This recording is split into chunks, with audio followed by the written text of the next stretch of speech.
दोस्तों नमस्कार, निशांति अकेडमी में आप सभी का स्वागत है। डीडीए नीव तहसीलदार का अगर आप प्रिपरेशन कर रहे हैं तो कहीं ना कहीं जॉब प्रोफाइल क्या है इसकी, किस तरीके का नीव तहसीलदार काम करता है, सैलरी इसको हर महीने कितनी मिलती है, प्रमोशन इसका किस तरीके से होता है, ये जानना बहुत जरूरी है। क्योंकि through out your preparation journey ये चीज कहीं ना कहीं आपको मोटिवेट करेगी कि अगर मैं नीव तहसीलदार की पोस्ट पे जाऊं तो मुझे क्या काम करना पड़ेगा, क्या ये एक रिपोर्टेबल जॉब है या नहीं।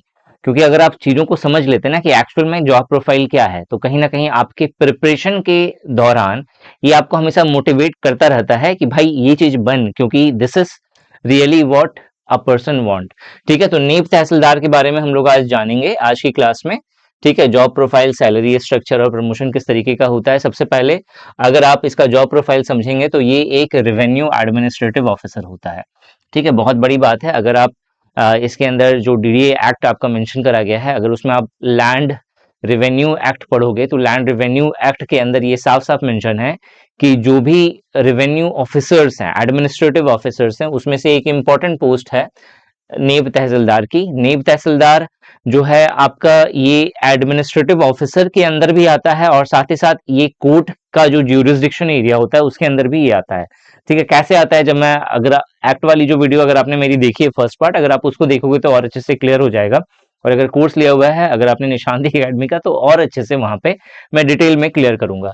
ठीक है, तो नीब तहसीलदार जो है एक्चुअल में रेवेन्यू एडमिनिस्ट्रेटिव ऑफिसर होता है, रिस्पॉन्सिबल फॉर किस चीज के लिए जिम्मेदार होगा, तो डीडीए के अंदर, दिल्ली डेवलपमेंट अथॉरिटी के अंदर जो भी लैंड और प्रॉपर्टी रजिस्टर्ड है उनका रिकॉर्ड मैनेजमेंट करने की जिम्मेदारी किसकी होती है, नीब तहसीलदार की।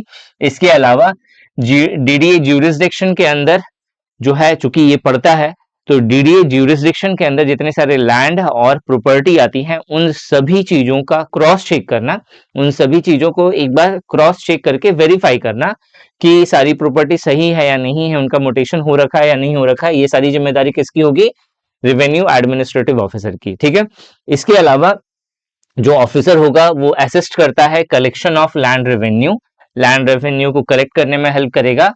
Handling of land acquisition cases, जो लैंड एक्विजिशन के, लैंड एक्विजिशन का मतलब होता है लैंड को एक्वायर कर लेना। ठीक है, तो उसके केसेस को देखना, वेरीफाई करना। ठीक है, अभी हम लोगों ने देखा कि जो प्रॉपर्टी है वो किस टाइटल के अंतर्गत रजिस्टर्ड है, प्रॉपर्टी का रेवेन्यू वो एक्चुअल में रेवेन्यू एग्जेम्प्टेड हुई है या फिर रेवेन्यू गिफ्टेड है किसी और को, इन सब चीजों को क्रॉस चेक करना। This is the main function of land revenue officer, Naib Tehsildar.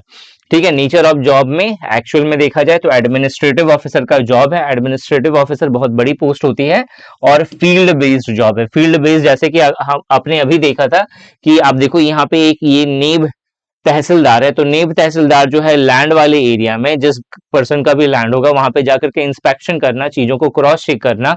ठीक है, ये जिम्मेदारी किसकी होती है, नेब तहसीलदार की होती है। तो क्लियर हो गया आपका। इसके अलावा की रिस्पॉन्सिबिलिटीज अगर समझें तो क्या क्या इसका जो काम है, अगर इसे आप कैटेगराइज कर दोगे तो सबसे पहले आपको दिखेगा maintaining land and property records. इसके अलावा conducting field inspection and land survey. इसके अलावा assisting in land acquisition, allotment and mutation process, जो म्यूटेशन जो होता है किसी भी लैंड का, इस चीज को देखने की जिम्मेदारी किसकी होगी, नेब तहसीलदार का। इसके अलावा पटवारी के काम को सुपरवाइज करने की जिम्मेदारी किसकी होती है, पटवारी का एक्चुअल में सीनियर होता है ये, तो पटवारी को देखने की जिम्मेदारी कि वो काम सही से कर रहा है या नहीं कर रहा है, किसकी जिम्मेदारी हो गई, नेब तहसीलदार की। और अदर रेवेन्यू स्टाफ, और भी अगर कोई भी अगर रेवेन्यू स्टाफ है तो उसको भी क्रॉस एग्जामिन करना, उसको भी क्रॉस चेक करना।